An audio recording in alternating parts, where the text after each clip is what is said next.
I start thinking, I start fantasizing again, and then I start getting turned on again. And, there again, the branding and the physiological responses. Sex addiction is very, very serious. I think it's probably the most serious thing right now. I have a lot of research that I'm always doing through the World Health Organization, the National Institute for Health. I have one patient who was an attorney who accidentally sent a porn email to the wrong person, a lawyer in his office, and he lost his entire career.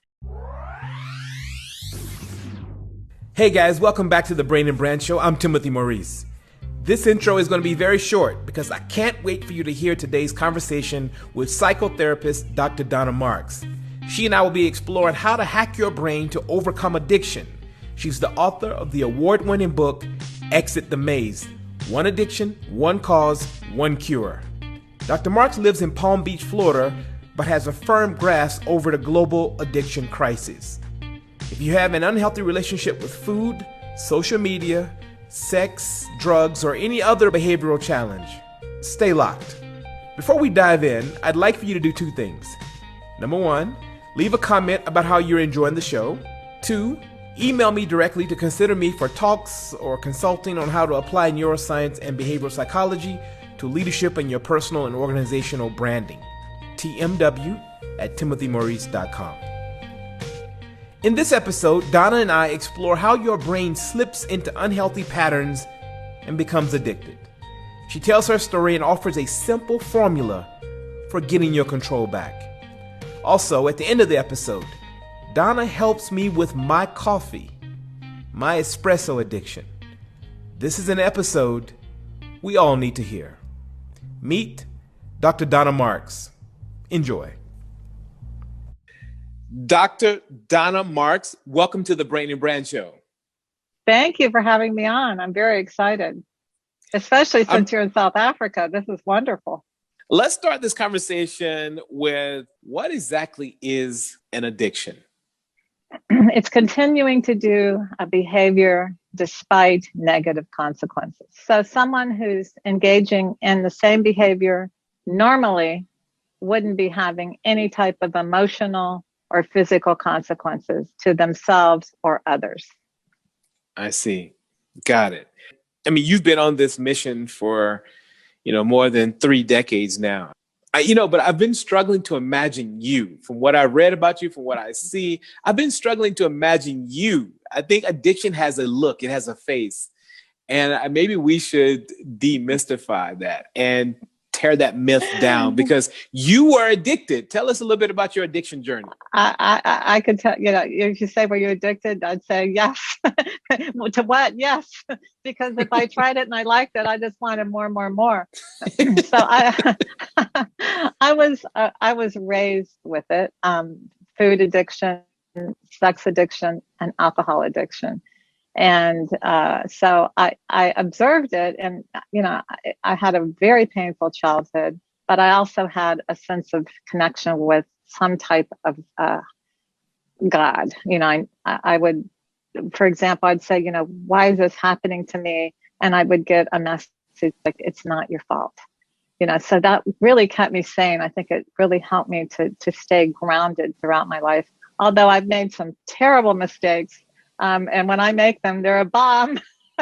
But, that's been part of my journey too, to take my will back and then to say it doesn't work. But anyhow, I said, I'm never going to be an alcoholic. I saw these garbage cans full of beer cans, and I saw how people acted and socially, and not for me. I'm going to grow up, and I'm going to get married, and I'm going to go to college, and I'm going to have, 4 kids, and I'm going to, have this beautiful life. And that was my vision. And but the pain of my childhood eventually overcame that sense of connection because a lot of really bad things happened, which I'm not going to go into here. I go a little bit into it in my book, but I noticed, like, when I was with I do talk about this in my book I'd sit with my grandmother watching TV. And she had her Salem cigarettes next to her on the table. And I was cuddled up next to her, warm and cozy and safe. My grandparents were very safe people for me. The TV commercial would come on, and here's the Salem cigarettes. And here's this beautiful woman by the creek and the trees. And she's got a flowery dress on and she's enjoying her Salem cigarette. And, here's the guy, Mr. Prince Charming. It's branding in my brain, and I'm looking at my grandmother and I'm all cozy next to her and she's having her Salem cigarette. And there it is right on the screen as well. That was about 5 years old that I experienced that association. And then when I was 12, I was at a slumber party and I was an only child. I was very insulated and kind of isolated. I was raised in the military. So I was all of a sudden, we're at the slumber party and I'm really having a good time. And somebody brings out a pack of cigarettes and, a typical thing. It wasn't because I wanted to be liked by everybody. I just wanted to try it. And I tried it and I got that hit of nicotine. And oh my God, it was like, this is what I've been waiting for. Like, I feel so good, And I had no knowledge at the time how strong cigarettes were, that they were even adding things to the cigarettes to make them more addictive. But I literally smoked almost a whole carton of cigarettes that night. That's wow. And then the next day I'm thinking, how can I get how can I get another one of those? How can I get another one? How can I get another one? And so that went on for a long time. And then eventually, the same type of thing happened with a lot of other things, alcohol. And, then I quit drinking and then, it was working and success. And then I realized that. And then I quit smoking and then quit smoking. And then I'm like radical exercise and marathons, it's just like relationships, it just never, marriages and kids, it just never ended. And even though I was sober and I'd had treatment, something's still wrong with me. Like, what is going on? So I kind of like, screw it. I'm just going to do everything again. And, I started drinking again after 23 years. And that worked for a couple of years without any negative consequences. But I eventually hit a bottom with that emotionally because I was in total conflict with my strong spiritual beliefs. And I one night I'm like, I was kind of like railing on God, like, why was I born into addiction? And, why am I keep winding up with addicts? And, why, even in my career, like, why do I have to deal with addiction? And, how come it doesn't work when you get help? And I've had so much therapy and so much this and so much that. And I had another one of those very profound messages like, Donna, it's not me that doesn't love you. You don't love yourself. And pow, like that moment of truth. And so I started again. And it's been a totally different journey. But out of all of that came some very, very, very real truths to me. And that's why I wrote the book, because of my own, not only initial process, but the genuine transformation that I didn't get through all the therapy, that I didn't get through all the treatment and all the education and all the spirituality, was that addiction isn't what we think it is. And it's not hard to stop once you realize what's going on. It's actually very easy. How old were you when you had that moment? Yeah. Yeah, I was in my mid 50s. Really? Yeah, and that was about 9 years ago. Yeah. Oh, wow. Incredible. Yes. And yeah, I'm just thinking about how many people go their whole life trying everything, looking millions left, right. I mean, the numbers and the data point this out. I mean, it's an explosive journey. I mean, congratulations for getting to that point. Oh, I wake up every morning like so full of joy. I'm a totally different person, totally different. And, I still have that ego. I still have that addictive mindset, but it doesn't work anymore. That's not who I want to be anymore. Like, for example, yesterday I was and I told you before we started, I opened my computer yesterday. There's lines all over. Oh my God, I got a podcast tomorrow. So I'm rushing around trying to get it fixed. And I'm in the Mac store, and it was like, the whole take the number. Do you have the appointment? I already made an appointment online. I needed to make another one because I needed to get a new computer too, so I could, blah, blah, blah. But anyhow, my ego's like, oh, these, the store, they treat you like a they're like robots, that's da, da, da, da. And I'm like talking to myself, just chill, just be with it, start talking to somebody in line, be a part of the oneness, not the separation, because I'm a student of A Course in Miracles and a teacher of A Course in Miracles. That's what we learn. And so I'm content. I'm doing good. And, I meet with the associate. I buy a new computer. And then meanwhile, I've got my laptop, and they didn't have me down for the second appointment. They had me down for two sales appointments, not a technical support and a sales. So anyhow, I'm sitting there with my husband, and we're like twiddling our thumbs and waiting and waiting and waiting for the second appointment, because they now had to squeeze me in. And so, time and, I want what I want when I want it, addictive mindset. As we've been conditioned to, I'm not blaming anybody, but we've just become that way through our conditioning. Everything's instant gratification now. And he says, I just want to check in with you. I've got 3 other people I'm helping, and so I'll be back. So we're like, fine, take your time, no problem. And so then when he comes back, we're working through all the issues. And bottom line, because I chose to be loving rather than this intense ego, this crazy place, robots and all that conversation that's going on the whole time, but I'm hooking onto the part of me that is recovery and love and truth. He winds up saying that, he's going to have got the authorization to have the computer fixed. They're not sure whether it was my fault or a technical problem, but they're going to fix it, and there won't be a charge for that. And I'll have everything probably, they work at night, so they'll probably have everything ready in a day or two. And I'm like, oh my God, that is so wonderful. I love that. I mean, I was like, like my heart was like, boom, boom, boom, boom, boom. And that's where I live today. I don't live here in the, negative and judging and fear and anger and guilt. I don't live there anymore. I live here in the place of love.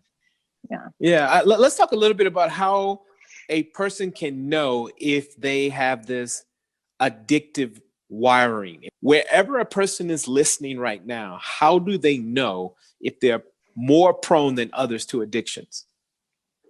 I believe that addictions are learned either from watching someone else, like I that, and the drinking and the eating, yes, and the sexually inappropriate behavior. We either learn it from observation or through experimentation.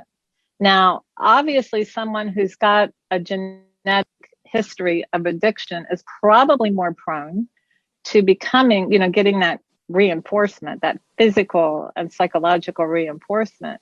They might be more likely, but I still think it's much more environmental. When you're a child experiencing a chaotic home, politically unstable environments, poverty, and other challenging conditions, these all contribute to addictive behaviors later in life. Dr. Marks explains.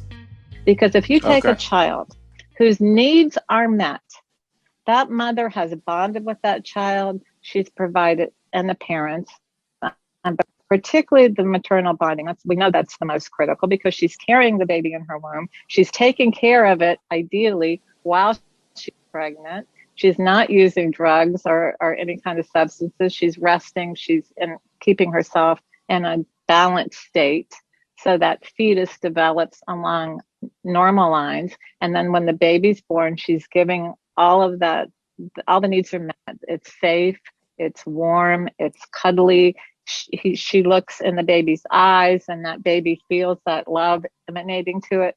And, and then growing up, there's just lots of, there's plenty, even in poor families, there's a sense of abundance, not lack. And there's guidance, and so the child develops this good sense of self. The world is safe. It's not a hostile environment like some of us are raised in. It's a safe world. And I know I've been taught how to talk about my feelings rather than act them out. And I'm encouraged to feel, and I'm encouraged to be myself, and I'm encouraged to fulfill my passions and desires and my dreams for the future. I'm feeling very safe and taken care of, and yet I'm given some autonomy and I'm trusted to make good independent decisions. And when I make mistakes, someone guides me through. Let's talk about why that happened and how that happened. So this person, the first time that they're at a slumber party with their friends and they see everybody smoking a cigarette, their critical thinking works. They go, well, wait, why would I want to put that in my lungs? And maybe if they try it and they start coughing, they're like, ew, get that away from me. That would be the kind of response from someone who isn't prone to addiction. Yeah. For people like myself who didn't have that self-esteem, who didn't have that sense of safety, who didn't have that sense of inner containment. See, those of us with addictions have this, what I call the one addiction. We have this place inside, this void, this invisible hole. And when we get that cigarette or that coffee or that alcohol or that sex or whatever that gives us, it covers it up. It's like putting a nice fluffy pillow on top of the hole. Is the hole gone? No. It just gets a little bit bigger. So then we need more. And then it gets bigger and we need more. And it just is a never ending disaster. Donna, I have to say that I want to seek a little bit of clarity here, because your extraordinary book, Exit the Maze, you highlight that willpower is not enough, but you almost seem like you are compelling people to pull on their willpower, to say that you can. So let's detangle a little bit the difference between the solution and the traditional way of people feeling the pressure of just drawing on their own willpower a little bit. Yeah, willpower with addiction, it works. It works for a little while. You can muster up all your will and on, June 1st, that's the day, no more of this. But that's not really addressing any of the stuff we've been talking about, like the ritual and the branding and the physical response. So you have to go a little bit beyond that. And, once you are free from an addiction, you don't need willpower anymore, because it's like just something you used to do. It's like now you're doing other things instead of that are actually permanently fulfilling and rewarding. So it's kind of like, oh, and this is how I feel. Like, oh, I don't have any willpower. I'm around cigarettes. I'm around everything. I'm alcohol, drugs. I'm around it all the time. I just observe it. Thank goodness it's not me. I'm glad everybody's doing their thing, but I'm thank goodness it's not me. Yeah. And so it's a freedom. It's not willpower. That's the difference. Willpower is when I use my, I'm going to overcome this, and there's nothing to overcome. It's a matter of recognizing what's happened to begin with.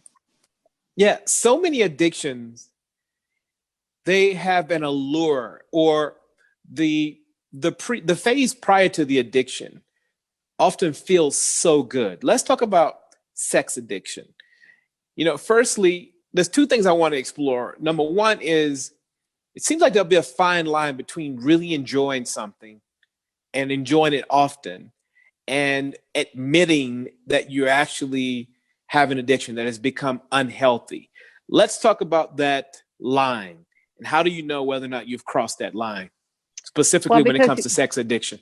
Yeah, because you're having negative consequences. And with sex addiction, it could be STDs, it could be injury to your genitals, it could be the sense of shame. I've worked with a lot of people who have sex addictions, and they say, I realize afterwards I always feel dirty, but I start fantasizing again, and then I start getting turned on again. And, there again, the branding and the physiological responses. So sex addiction is very, very serious. I think it's probably the most serious thing right now. I have a lot of people that, it leads, it's the online pornography, 70, I think I have a lot of research that I'm always doing through the World Health Organization, the National Institute for Health. I try to really dig into some facts, but it's like 70 something users per minute on porn sites, even at work. So that would be a negative consequence. I have one patient who was an attorney who accidentally sent a porn email to the wrong person, woman, and lawyer in his office, and he lost his entire career. That's a severe negative consequence. But there wasn't like understanding that this was an addiction and he needed help. He just got fired. His whole life career is gone, done, over. So that's how you know when you start to suffer some type of negative consequences. I have a lot of men that I work with, and they'll say, I just don't want to have sex with my partner anymore because this is quick. I can get the maximum effect from it. And, I don't have to put forth any effort, and I don't have to hear about do this, do that. This isn't working, or, no rejection. And so, then the porn sites, all of a sudden there's pop-ups, how about a live chat? And then how about meeting in person? So, I mean, it's just, you have to keep getting more and more and more. So, it's a very serious thing. And again, it's all, you're going for the feeling, you're going for the orgasm, you're going for the intensity of the ritual, you're going for all of that experience, but you wouldn't be interested in that if that void wasn't there to begin with. If you were healing that void, whatever caused it, and then you learned how to replace that emptiness with things that actually make you feel good. And I teach this to my patients all the time, and they're very successful. Rather than going on porn sites, they go around their office or they go around their friends and offer to do something nice for them. And that feels good. And you get the same joy and excitement with lasting positive consequences rather than cutting off your self-esteem one, point at a time. Before we go there, I'm really interested in liminal spaces or spaces in between where people, for example, they haven't slipped into addiction yet, but they're sliding. I'm interested in those people who are on that slippery slope. They still have some level of control, but they can feel themselves sliding. Let's talk to them, because at some stage, they haven't identified that there's a void because they're still getting pleasure and they're managing fairly well and they are on top of things and they're doing well in their career. Let's talk to them. How do you identify that you're sliding? Well, because you've identified it already. Like, I'm concerned, I'm still managing, everything's great. I want to say, by the way, in any of my addictions, I never had those overt negative consequences. Never got a DUI. No one ever told me I had a problem. None of that. It was all the internal conflict. So you're already getting the warning. You're already getting the warning if you recognize. You're saying, maybe I had someone in my office recently. He was like, yeah, I can see how I'm kind of like looking forward to those 2, shots of whiskey when I get home, and then when I'm out to dinner socially, it puts me right into the social mentality. If I have a couple of drinks with dinner, and I don't think I'm addicted, but I'm, and then there's all the desserts and then the bread baskets, and I want more and more. So this person is recognizing what you just described. He's not there yet. But give him the next 10, 15, 20 years, it's going to go from 2 to 3 drinks, and like it already has gone from one piece of bread to the whole bread basket, literally, not one dessert, but, let's get 3 and share them, but I'll have most of them, So those are the indications. And it's very easy to interrupt that because, first of all, you have to get your mind back. We've given our minds over to people who influence our minds, and we can think for ourselves. And so before we ever even start on these behaviors, especially if we try them and they're going, wow, this is what I've been waiting for. This sugar's so good, or this porn site's, wow, this is the ultimate high. It's so exciting. And all of those things that we're going for. Once we realize, like, wait, stop. Is this what you're really looking for? Or is it that feeling of joy and abundance and feeling like, oh, now I get it. Now I see why I'm here. And I just want to fulfill my purpose. And I want to connect with people. And I want to get back to that tribe. I want to because, addiction, you've attached to a substance or a high or a behavior. You've formed that attachment. with that rather than another human being. Because when the attachment, as I talked about earlier, with the parents is so powerful and so strong that you develop this wonderful sense of self, you don't have to learn how to do that.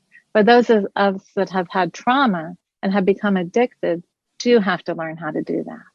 So when we quit giving our power away, and I'm not judging anything, I'm not condemning anything, but we have become a society of quick fixes. And we have been branded and programmed to do that. So we have to reclaim our worth. Do I need a pill for everything? Do I need a distraction for every damn feeling I have? Yeah. Like it's not okay to be sad today. It's not okay to feel upset. What the heck? Take a pill, take a drink, get on the porn site. No, that's not how our mind is designed. Why give our power over to that?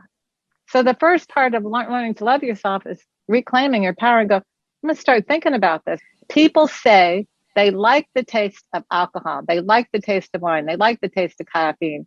Really? You give that to a kid, any of those things, and they'll spit it in your face. They'll go, ew. We are programmed that we like it because we like the feeling that it gives us and we like the ritual associated with it.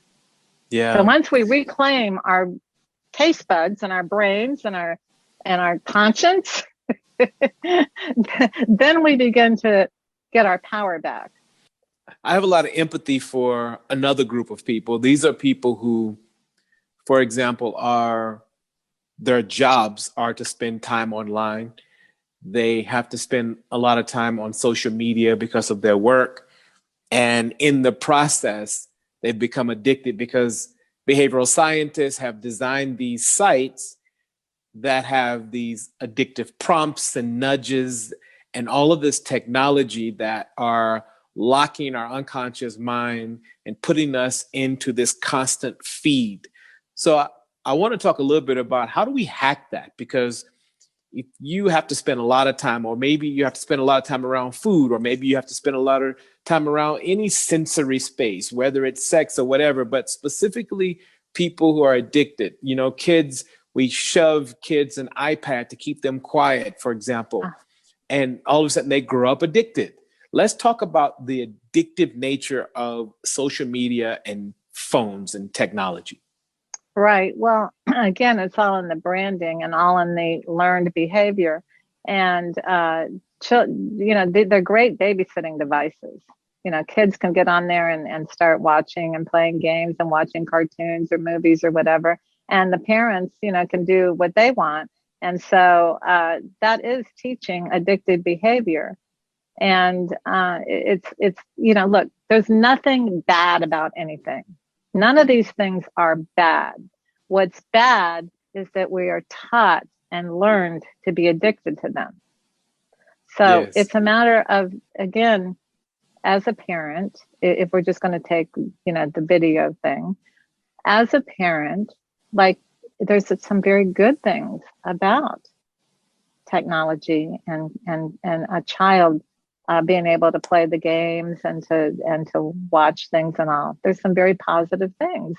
So there's many good things about it. But what isn't good is when they're taught to use it as a substitute for love. Rather than having family time at mealtime or family time to be together, people are on their phones, people are on their videos.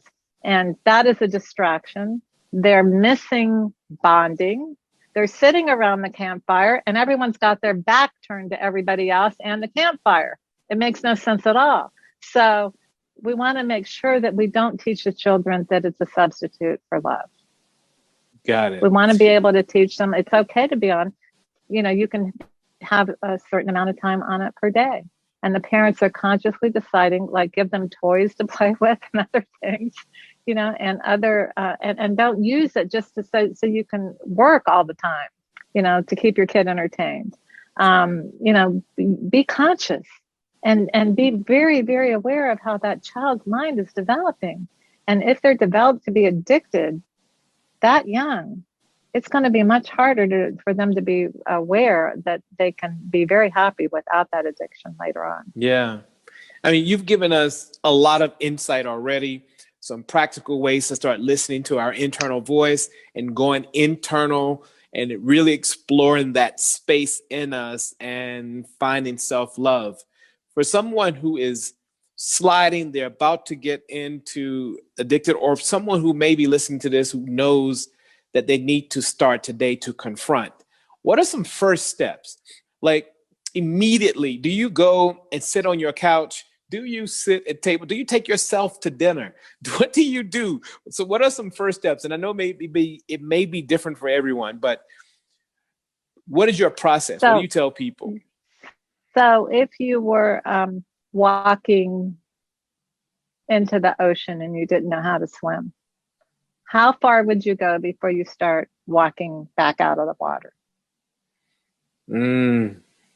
Wow. You know, that's how I would encourage you to look at it. Like, you can keep going, but the further you go, the less likely you are to get back to shore.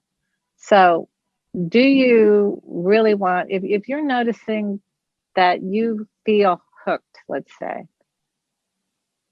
and again, you know, you have to kind of look at the behavior, because we have to eat. If we're in a relationship, it's important to have sex. So there's certain things, and an occasional cup of coffee is not bad for you. In fact, a couple of cups a day is not bad for you. But it's when we start ramping it up that we're living to do these things, you know, and we're finding we're preoccupied. Those are the initial marks of addiction. And how far do you want to go before you start back stepping your way out of the water? That would be the first thing. And then it's not enough just to stop that. Instead of looking forward to that porn site or that ice cream every night, and what else can you do that would give you a lasting, not a temporary, this is so good, a lasting sense of joy. And the more you learn to do that, the more you will wake up with that joy, and you will go to sleep at night with the peace. Your mind, the wheels aren't going to be turning. You'll have peace of mind when you lay your head on the pillow. And if you don't, by the way, on my www.drdonnamarks.com, you can sign up for, I do a weekly blog, but I also have 101 ways to love yourself. And, you know, you can just draw from some of those and create your own ways too, to replace the behaviors with acts of self-love. And sometimes it's just a matter of, you know, when you wake up in the morning, you know, like wrap your covers around you or whatever you're sleeping. And even if you don't have covers, like sense the air around you, sense the light coming into the window, sense the peace and calm, and take it in and let that comfort you, you know, and be grateful for the moment. And as you go out in the day, smile at people, even if you don't feel like, especially if you don't feel like it. You know, and if someone treats you less than you like, go into that space of love rather than judgment and attack, you know, like I was talking about at the store. And you will begin to transform your mind from addictive mindset to a loving mindset. And you won't even think about those things anymore. You won't be obsessed at all. You'll be obsessed with your purpose and meaning and joy and love and friends. We're here on this planet for one reason. We're not here to attack. We're not here to kill. We're not here to fight. We're not here to say I'm right and you're wrong. We're here to sing and dance and play and to love one another and help one another. We're not here to do for one another. We're here to love one another and to support one another. Important note. If you feel you're too far gone to harness your ability to love yourself and you feel you need additional support, here's Dr. Marks' advice. Well, the emergency systems that to me is the best is to say, you know, God, please help me. Even if you don't believe in God, whoever you are, whatever you are, if you do exist, please help me. And then sometimes people do need to be in medical detox situations, and or even in a residential situation until they're stable. Yes, okay, definitely. Got it. I want to close by saying that what I appreciate about your work is the underlying spirituality of it all. You mentioned that you do a miracle program. Can you share a little bit about that? Yes, A Course in Miracles has been out since the 70s, and there's been some very famous people who have taught it. But it's just A Course in Miracles. I don't have time to go into all the details, but it teaches us how to choose love over fear.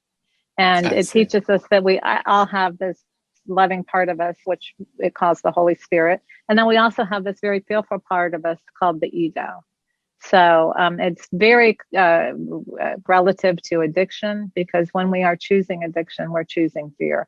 If I don't have that coffee, or if I don't have that drink, I'm going to miss it. I'm going to be irritable. I'm going to be, something's out of sorts.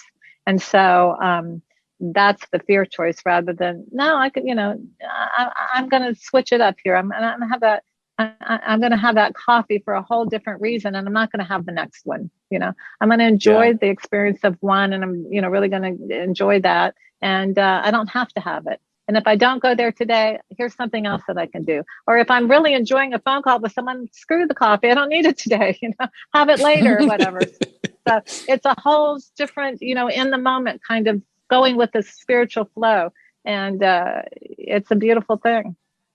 Recovery is a wonderful thing. And it's a world problem. I hardly ever meet someone who doesn't have some type of addiction. They just don't realize it. So it's really time for us to choose the love instead of the fear. As promised, we're going to end this episode with Donna helping me through my espresso coffee addiction. I feel like I'm addicted to espresso, not just coffee, but my shot of espresso. And you argue in your work that addictions are a substitute for love. Are you telling me that I can get over my coffee if I get more love? I'm telling you that you can get over your coffee if you stop substituting it for love. So you're getting a feeling from that caffeine, right? I am. Okay. And how are you getting that feeling? Early in the morning, I go for a run, and then I'll go and I'll stop by my favorite cafe, and then I'll get this shot. When I realized that it's probably somewhat of an addiction is when, in the middle of the pandemic, we weren't allowed to go for runs.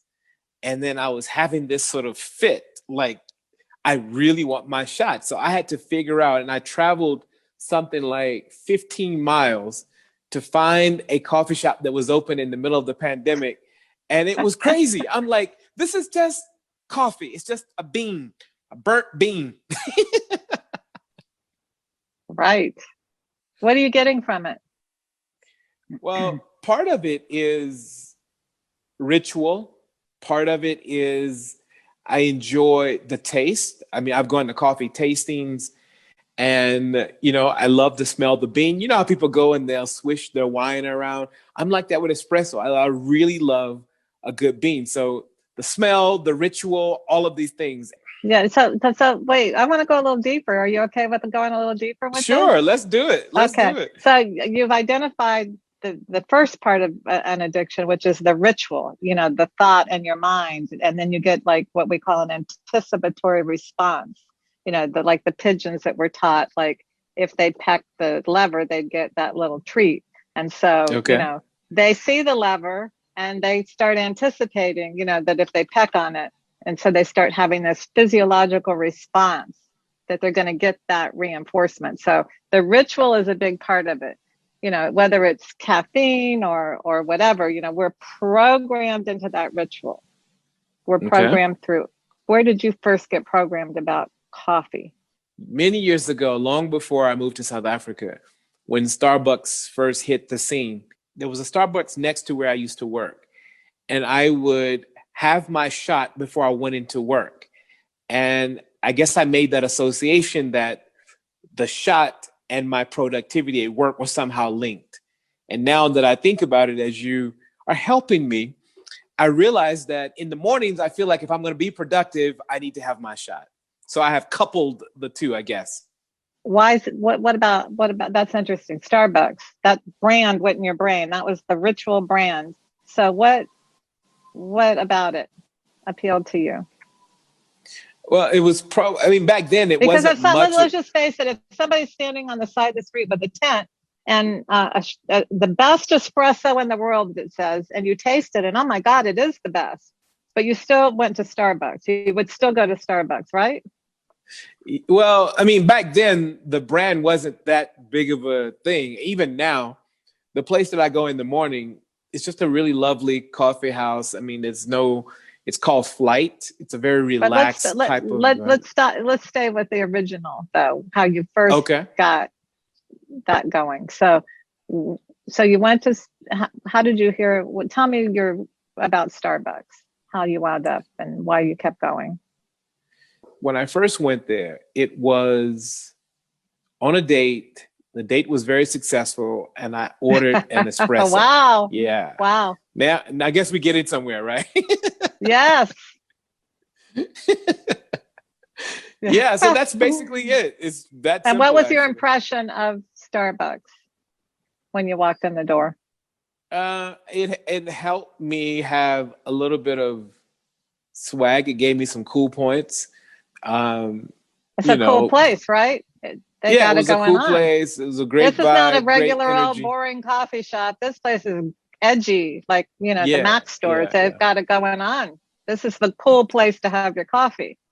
Yes, exactly. It was a cool place to be on a date as well, because Yeah. I've always fashioned myself as a thinking person. So there was books. I mean, these were the days before Starbucks was so busy. So it was just we sat on a couch in a cool corner, and we had a lovely conversation. I had my espresso, and yeah, that was the beginning.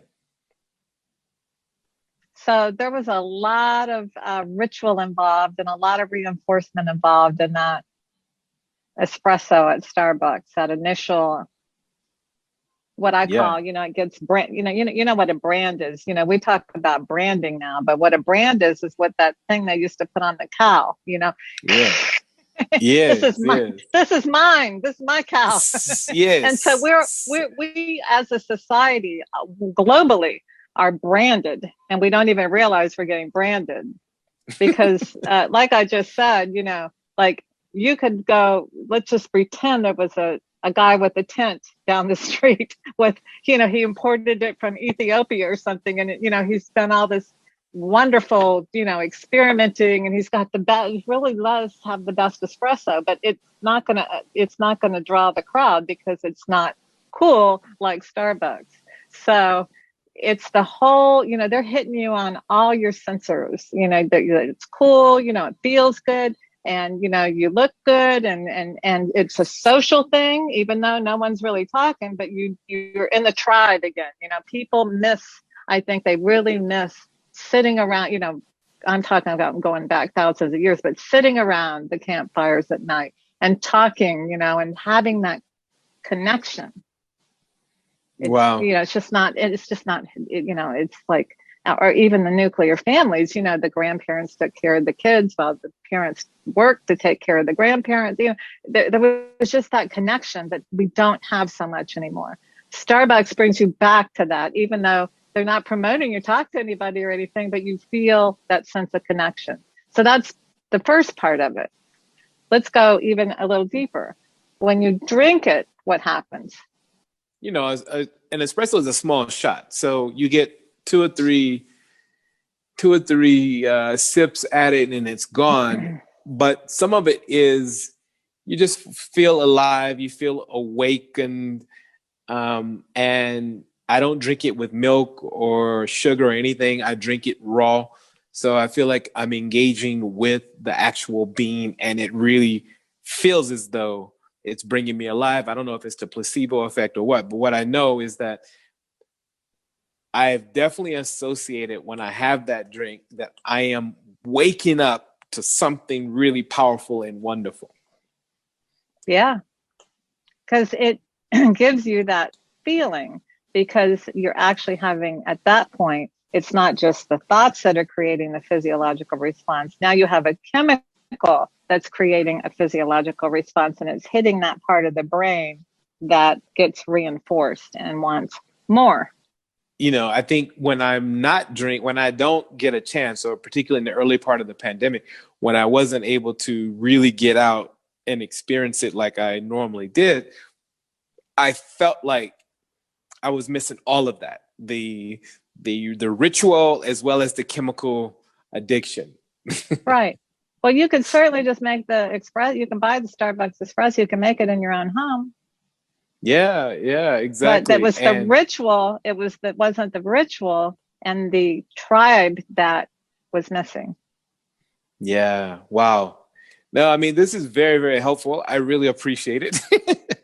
And I just want to say that, there's nothing wrong with drinking espresso. Nothing. Yes. But you also have tied it to, another habit, and there's nothing wrong with running. It's very healthy. But let's be clear, like when you do something because it's an enjoyable experience and it's good for you. And, there's nothing bad about having espresso until it becomes bad for you. That's a negative consequence. And that would indicate addiction, or even going through psychological withdrawal because you can't go through your thing, is a negative consequence. And that would indicate an addiction. But there's nothing wrong with any of those things. The problem is that we substitute those things for the pleasure of those things. Yes. Or the pleasure of alternative behaviors. Yeah. Well, thank you for, offering me a little insight on and helping me understand my patterns and my association with espresso and what it means to me. Dr. Donna Marks, I really appreciate you. On behalf of everyone listening, on behalf of the thousands that you've helped, thank you for helping us see the power of love and helping us choose love. Thanks for joining us on the Brain and Brand Show. It's been a joy. Thank you so much for having me on. Thanks so much, Dr. Marks, for your journey, for your heart. And thank you for listening, for choosing this podcast. Please share this episode with one person you know who needs to hear this. Check out Dr. Marks' website to get her book and to follow her work. www.drdonnamarks.com. Until next time.